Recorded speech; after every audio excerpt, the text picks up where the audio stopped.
looks stunning. Thanks very much. That's beautiful frock. Thank you very Lovely. much. Yeah. Hope it won't interfere with the conversation. Do you need oxygen to be eloquent? I'm not sure. Are you tightly encased there? No, it's just a girl joke. It's Girl nice joke. to see you. And you too. Thank you. Enjoy the film. Thank you. I'm Did you glad take that much did. persuading to do it again? So much. Did you? Years Why? and years of it. I was terrified, scared to death. So much opportunity to fail miserably.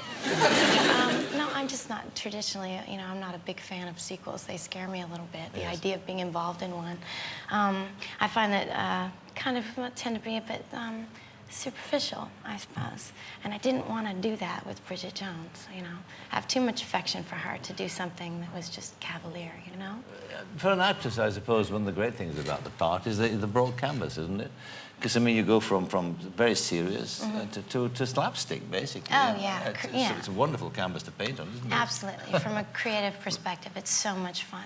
There aren't many parts you can get with that kind of range. No, you're right. It's rare, especially to have an opportunity to be so broadly physically expressive. Yeah. I mean, sometimes, well, it's, you know, it's not allowed. There's no room for it. It can be distracting. Yeah. But with someone like Bridget Jones, who's internally so awkward, it's nice to see sort of, you know, a physical manifestation of that.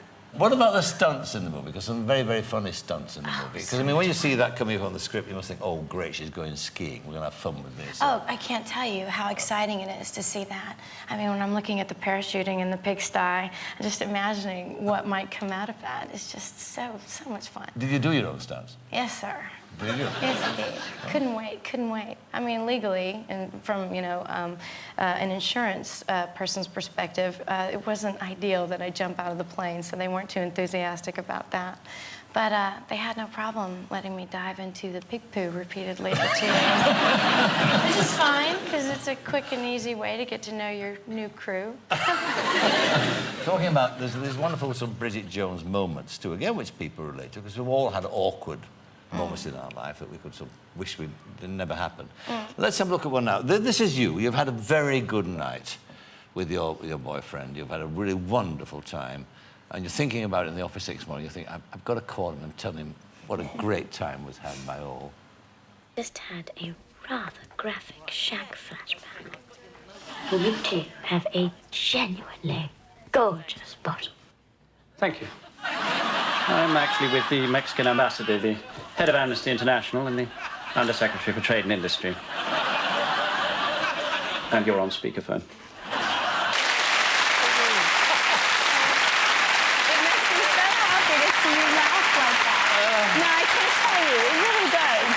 It just makes me so happy to see you laugh like that. Look, get out of that. It's wonderful. It's a great comic moment there. It's just so much The head fun. of Amnesty International. What's interesting, the interesting thing is, for all the things we've talked about Bridget Jones, we've talked about all the reasons why people like her.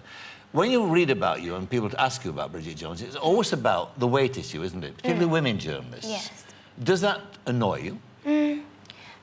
Annoy me? No, it just, I don't know, I'm saddened by the implication that comes with the question, you know. Which is what, you think? It's never about, you know, the process of gaining the weight, really, as much as it is about how did you lose that weight. And the implication is that it's a good thing that you lost that weight. And I don't like to participate in sort of promoting that idea.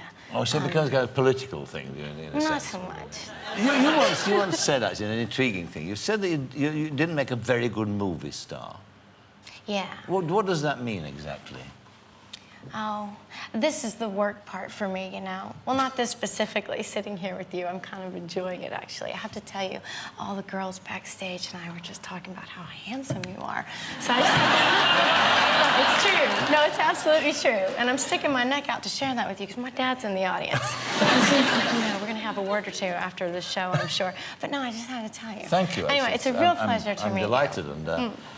I'm quietly pleased and amazingly flattered. No. So I'm happy to be here, and I meet interesting people with the job and things like that. But I'm not so good at the fame part of things. You're not? No, I'm not so good at it. What part of it don't you like? Is it just being recognised and all that? No, the potential for humiliation is substantial. Do you know what I mean? Walking down a red carpet in shoes like this right here, with the video cameras on to document every misstep, to haunt you forever. Do you know? I mean, gosh, and what are the odds? The odds are really, really not in your favor, especially when you're promoting a film. Don't you find that if you're talking incessantly for 3 days, you're going to say something dumb at some point? You just are, you know? But the majority of interviewers don't listen, so it doesn't matter. Well, I take comfort in that. Absolutely, but so you should. So you should. But But it's interesting, again, see, talking to actors, one or two like yourself who don't complain, but actually say they don't like some public exposure, if you like. Then why be an actor in the first place? I mean, what you're going to do is stand on stage and say, here I am, or is it a disguise? Is that what appeals? It's really interesting that you asked that, because to me, I was watching you tonight do what you just did over there, that I had no idea. Wasn't that wonderful? Yeah, it's something else, isn't it? Yeah. Fantastic. Yeah. I had no idea that you could do that. I'm very impressed. That was really, really something.